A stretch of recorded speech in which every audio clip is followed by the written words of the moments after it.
નમસ્કાર. ફાયર સર્વિસમાં જ્યારે જીવ સટાસટની બાજી ખેલાતી હોય ત્યારે સમય અને આપણા સાધનો બંનેનો સાથ મળવો અત્યંત જરૂરી છે. આગ ઓલવવાની કામગીરીમાં સેન્ટ્રીફ્યુગલ પંપ આપણું સૌથી અગત્યનું હથિયાર છે. પરંતુ શું થાય જો આ પંપ અચાનક જ કામ કરતો બંધ થઈ જાય? આજે આપણે એક એવી ગંભીર અને છુપી સમસ્યા વિશે વાત કરવાના છીએ જે પાણીના પ્રેશરને અચાનક જ ખતમ કરી નાખે છે. અને તે છે સેન્ટ્રીફ્યુગલ પંપમાં બનતા એર પોકેટ્સ.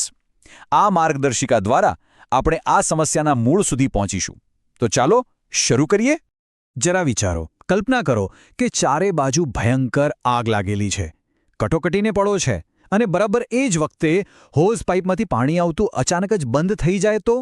આ પરિસ્થિતિ કેટલી ભયાનક અને જીવલેણ સાબિત થઈ શકે છે? આ અચાનક સર્જાતી નિષ્ફળતા પાછળનું મુખ્ય અને છુપાયેલું કારણ છે પંપમાં હવાનો ભરાવો થઈ જવો. આ કેવી રીતે થાય છે તે સમજવું કોઈપણ ફાયર ફાઇટર માટે અત્યંત જરૂરી છે. તો આજના આ એક્સપ્લેનરમાં આપણે આ જ સમસ્યાનો પ્રેક્ટિકલ ઉકેલ લાવવાના છે. આપણે જોઈશું કે પંપમાં એર પોકેટ્સ કેવી રીતે બને છે, તેના મુખ્ય કારણો કયા છે, તેનાથી પંપને અંદરથી કેટલું નુકસાન થાય છે, અને સૌથી અગત્યનું આપણું રોજિંદુ ચેકિંગ અને પાઇપની સાચી ગોઠવણી આ મોટી દુર્ઘટનાને કેવી રીતે ટાળી શકે છે.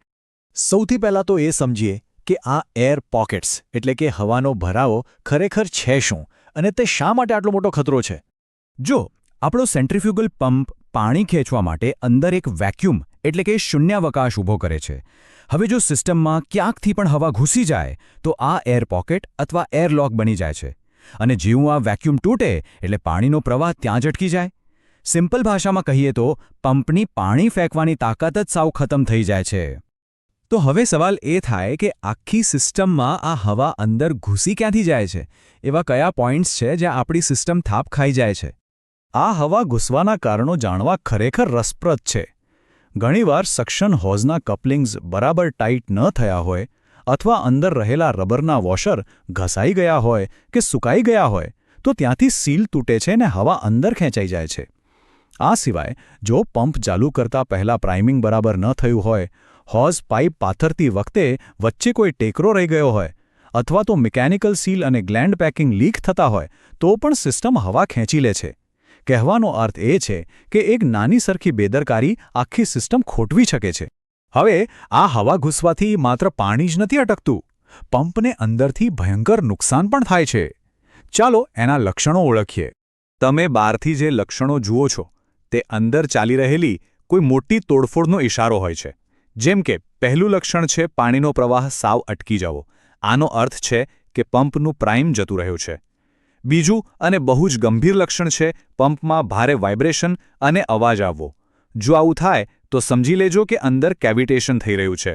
હવાના પરપોટા ખૂબ જ પ્રેશરથી ઇમ્પેલર સાથે અથડાઈને ફૂટે છે, જેનાથી અંદરની ધાતુ ખવાઈ જાય છે, બેરિંગ્સ તૂટી શકે છે અને શાફ્ટ પણ તૂટી શકે છે. અને ત્રીજું છે રાતોરાત પંપનું ઓવરહીટ થવું. પંપમાં ફરતું પાણી જ તેને ઠંડુ રાખે છે. જો પાણી ન હોય અને પંપ ખાલી ફર્યા કરે તો અંદરના પાર્ટ્સ ગરમીથી ઓગળી પણ શકે છે. આ બધું ટાળવા માટે તમારે ફક્ત એક જ આંકડો યાદ રાખવાનો છે, અને તે છે 2. જી હા, 2 ફૂટ. તમારું સક્શન સ્ટ્રેનર પાણીમાં ઓછામાં ઓછું 2 ફૂટ ઊંડે ડૂબેલું હોવું જ જોઈએ. જો પાણી છીછરું હશે તો પંપ હવા ખેંચીને સપાટી પર એક વમળ એટલે કે વોર્ટેક્સ બનાવશે અને સીધી હવા અંદર લઈ લેશે. જો પાણી પૂરતું ઊંડું ન હોય તો એક સિમ્પલ જુગાડ કરી શકાય. સ્ટ્રેનરની ઉપર લાકડું કે ફ્લોટિંગ બોર્ડ મૂકી દો, જેથી વમળ બનતું અટકી જાય અને હવા અંદર ન જાય.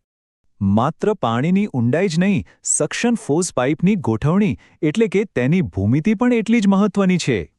ઘણીવાર ઉતાવળમાં આપણે પાઇપને ખાડા ટેકરાવાળી જમીન પર ગમે તેમ પાથરી દઈએ છીએ, જેનાથી પાઇપનો આકાર યુ જેવો બની જાય છે અથવા વચ્ચે ઊંચા ભાગો રહી જાય છે. હવે વિજ્ઞાનનો નિયમ છે કે હવા હંમેશા ઉપરની તરફ જ જાય, એટલે આ ઊંચા ભાગોમાં હવા ભરાઈને એર પોકેટ બનાવી દે છે. આ છે બિલકુલ ખોટી ગોઠવણી. સાચી રીતે એ છે કે પાણીના સ્ત્રોતથી પંપ સુધી પાઇપનો સતત અને ધીમો ચઢાવવાળો ઢાળ હોવો જોઈએ. કોઈ જ ખાડા કે ટેકરા વચ્ચે ન આવવા જોઈએ. બસ આટલું ધ્યાન રાખશો એટલે એર બબલ્સની સમસ્યા આપોઆપ હલ થઈ જશે. આ બધી ટેકનિકલ વાતો પછી ચાલો હવે સૌથી અગત્યના મુદ્દા પર આવીએ, આપણી દૈનિક તપાસ અને ફિલ્ડ માટેની તૈયારી. દરેક ફાયર ફાઇટરે પોતાની ડ્યુટી પર જતા પહેલા આ 4 પગલાંનું ચેકલિસ્ટ અચૂક ફોલો કરવું જોઈએ. પહેલું કામ, સ્પેનરની મદદથી સક્શન હોઝના તમામ કપલિંગ્સ એકદમ ટાઈટ કરો અને રબરના વોશર બરાબર છે કે નહીં તે ચેક કરો. બીજું, સ્ટ્રેનરની ઊંડાઈ અને પાઇપનો ઢાળ વ્યવસ્થિત છે તેની ખાતરી કરો. ત્રીજું અને બહુ જ મહત્વનું સ્ટેપ, પ્રાઇમિંગ પ્રોસેસ ત્યારે જ પૂરી થઈ કહેવાય જ્યારે પંપના એક્ઝોસ્ટમાંથી પાણીનો એક સળંગ અને મજબૂત પ્રવાહ કોઈપણ જાતના પરપોટા વિના બહાર આવવા લાગે. અને ચોથું કામ, પંપના મિકેનિકલ સીલ, ગ્લેન્ડ પેકિંગ અને ડ્રેન પ્લગમાંથી ક્યાંય પાણી લીક તો નથી થતું ને તે રોજ ચેક કરો. તમારી આ રોજિંદી તપાસ તમને મોટી દુર્ઘટનાઓથી બચાવી શકે છે. જો કે આધુનિક ટેકનોલોજીએ આપણું કામ થોડું સરળ પણ બનાવ્યું છે. આજકાલના નવા ફાયર પંપમાં એક એર રિલીઝ વાલ્વ આપવામાં આવે છે. આ ખરેખર એક ગેમ ચેન્જર છે. માની લો કે ચાલુ ઓપરેશનમાં કોઈ કારણસર પંપમાં હવા ભરાઈ ગઈ તો તમારે આખો પંપ બંધ કરવાની કોઈ જરૂર નથી. પંપ ચાલુ રાખીને જ આ વાલ્વ ખોલો એટલે બધી હવા સુરક્ષિત રીતે બહાર નીકળી જશે. કટોકટીના સમયે આ વાલ્વ તમારો કેટલો કિંમતી સમય બચાવે છે એ તો તમે સમજી જ શકો છો. તો છેલ્લે આખી ચર્ચાનો સાર એક જ શક્તિશાળી વિચારમાં સમાવી શકાય. નિયમિત જાળવણી અને ચુસ્ત જોડાણો એ ફાયર ઓપરેશનમાં અંતિમ જીવનરક્ષક છે. માત્ર પંપ ચાલુ કરતા આવડવું પૂરતું નથી. તેની પાછળનું વિજ્ઞાન સમજવું, સાચી ગોઠવણી કરવી અને દરરોજ સખત તપાસ કરવી એ જ એ વાતની ગેરંટી આપે છે કે જ્યારે સૌથી વધુ જરૂર હશે ત્યારે તમારા સાધનો તમારો સાથ નહીં છોડે.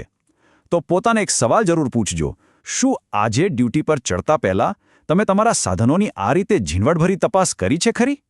આ વિચારવા જેવા પ્રશ્ન સાથે આજના આ એક્સપ્લેનરમાં જોડાવા બદલ આપ સૌનો ખૂબ ખૂબ આભાર. શીખતા રહો, સાવધ રહો અને સુરક્ષિત રહો.